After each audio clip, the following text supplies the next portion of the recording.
So this prismatic build is going to help you stay alive while helping you dish out huge amounts of damage to enemies. So this charges up your super nice and quickly, plus you're going to be taking advantage of prismatic and your abilities as well. So today I'm going to tell you why this build is good, the gameplay loop, plus also how to put this Prismatic Titan build together in Destiny 2. If you enjoyed the video, then hit that subscribe button down below for even more Destiny 2 content here on Endgame Express. Okay, first of all, why the build is good. So this one is a great build due to its power in keeping you alive. It's also a decent showcase for Prismatic with quick super regeneration, plus you're going to be using your abilities all over the place to delete enemies from your path. Thunderclap is a great melee ability here given the damage reduction buff it received, as up to 30% when fully charged.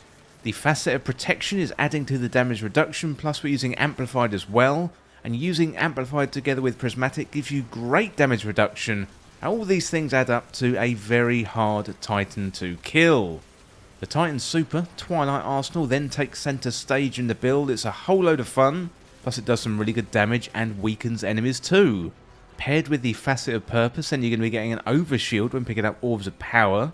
And it's easy to make Orbs of Power through Thunderclap, so it's really easy to have an overshield pretty much all of the time. Throw in the Buried Bloodline exotic sidearm from Warlord's Ruin and you are onto an absolute winner with this build. Well, let's have a look at the gameplay loop. So you want to go in there and throw your Shackle Grenade, then you want to Thunderclap those enemies that are trapped, then throw your Diamond Lance at more enemies that are coming towards you, then you want to get Orbs of Power, Thunderclap even more enemies, just rinse and repeat, use your Transcendence abilities and also use your super. Okay, let's have a look at how to put this build together. So first of all, we've got the exotic armor, we've got the Insurmountable Skullfort. This one comes with the perk Transfuser Matrix. Final blows and arc melee triggers health regeneration and fully restores the melee charge.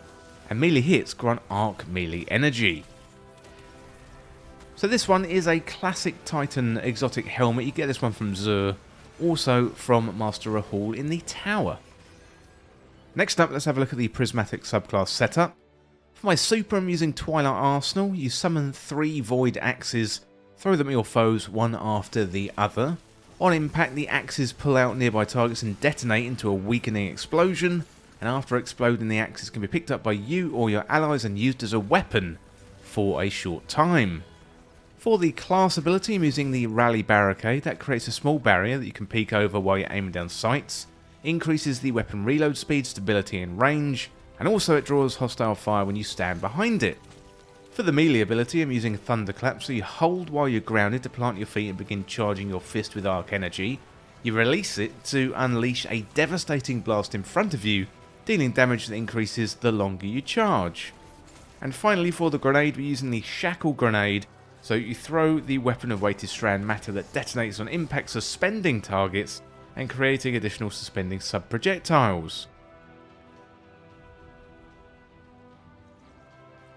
Next up, let's have a look at the aspects. So first of all, Knockout. Critically wounding a target or breaking their shield infuses your melee attacks with arc energy and increases your melee range and damage for a short time.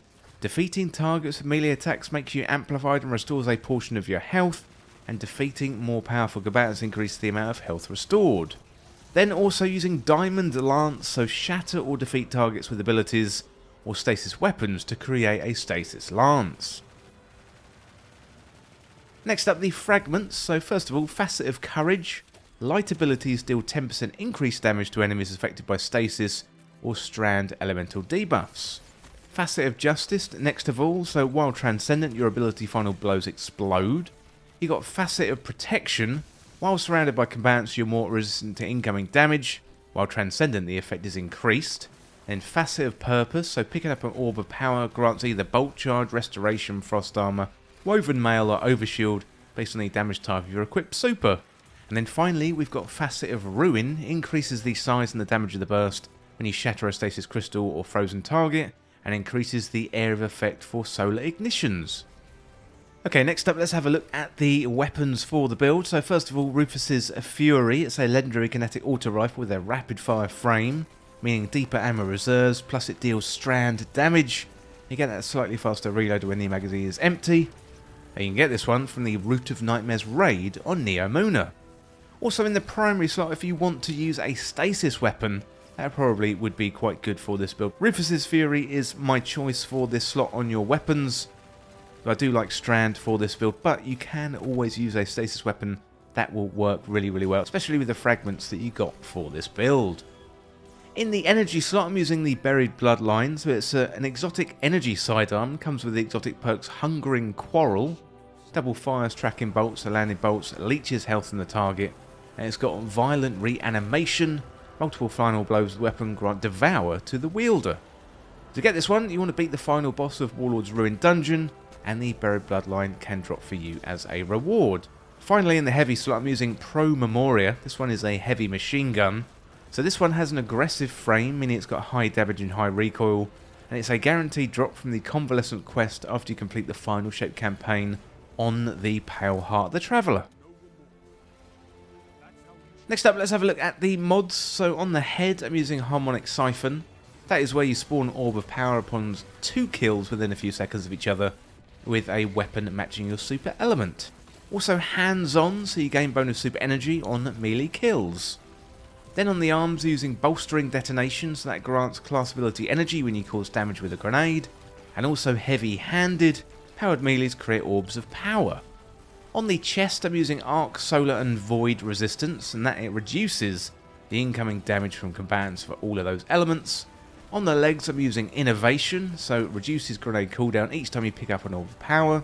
Recuperation replenishes health each time you pick up an orb of power, and Absolution reduces all ability cooldowns each time you pick up an orb of power.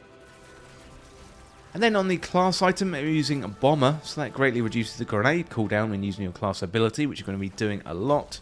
And finally, Powerful Attraction automatically collects nearby orbs of power when you activate your class ability.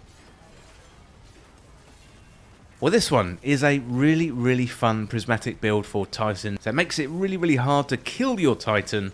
And also paired with the Buried Bloodline, this one is a really, really nice prismatic build. So let me know in the comments what you think about this build. But that is it for this build today. Looking at the Prismatic Titan with Insurmountable Skullfort and also the Buried Bloodline as well. And thank you so much for watching or for listening. Don't forget to hit that subscribe button down below for even more Destiny 2 content here on Endgame Express. Thanks again. I'll see you soon. Well, thank you for watching that video, and today I'd like to talk about Endgame Express Backstage, the home of exclusive content for fans of Endgame Express. To join, simply join up through Patreon or the YouTube membership. You get early access and exclusive content, shout-outs in the videos, access to live streams, plus also access to our exclusive Endgame Express Backstage community Discord. Well, here's some more information about the tiers. So in Tier 1, that is $2.99 a month, you get access to our community Discord and also early access to content. In Tier 2, that is $4.99 and you get shoutouts in the credits of videos, and also you get access to community polls and help shape the content. For Tier 3, that is $8.99 and you'll get access to exclusive community videos and also get access to exclusive live streams as well. Well, the core content on Endgame Express is always going to be free, but if you want to go above and beyond and support Endgame Express, then all you need to do is get access to Endgame Express Backstage today through Patreon or YouTube membership. You know, Endgame Express is a one-man band right now, but I would love to expand into more games, podcasts, more channels, but to do that, I'm going to need your help to make this sustainable. And in return, I offer you some exclusive benefits and backstage-only content. Well, if you enjoy Endgame Express, then consider Endgame Express Backstage today. You can hit that membership button right down below, or you can find us on the Patreon links, and you'll find those links in the description. Well, thank you for listening, and thank you once again for watching, and I'll see you very soon.